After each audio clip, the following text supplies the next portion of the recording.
জাদুকরি বনের রহস্য। একদিন ছোট্ট মেয়ে মায়া তার বন্ধু টুকটুকির সাথে বনের মধ্যে খেলতে গেল।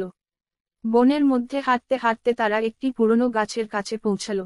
গাছটি দেখতে খুবই অদ্ভুত ছিল, কারণ তার শাখাগুলো সোনার মতো ঝলমল করছিল।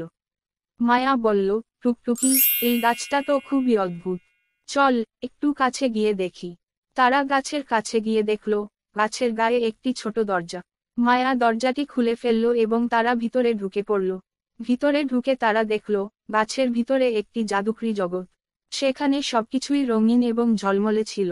পাখিরা গান গাইছিল, ফুলগুলো কথা বলছিল, আর ছোট ছোট পরীরা উড়ছিল। একটি পরী এসে বলল, স্বাগতম, মায়া ও টুকটুকি। আমি পরী রোজি। তোমরা আমাদের জাদুকরি জগতে এসেছো। এখানে তোমরা অনেক মজা করতে পারবে, কিন্তু একটি শর্ত আছে। তোমরা যদি কারো সাথে খারাপ ব্যবহার করো, তাহলে এই জগতের সব জাদু হারিয়ে যাবে। মায়া ও টুকটুকি প্রতিজ্ঞা করল যে তারা সবসময় ভালো ব্যবহার করবে। তারা পরীদের সাথে খেলল, ফুলের সাথে কথা বলল, আর পাখিদের গান শুনল। তারা অনেক মজা করল এবং সন্ধ্যা হলে বাড়ি ফিরে গেল। গল্পের নীতিকথা: সদয় এবং ভালো ব্যবহার সবসময় পুরস্কৃত হয়। ভালো লাগলে চ্যানেলটি সাবস্ক্রাইব করো বন্ধুরা, আর শেয়ার করতে ভুলো না।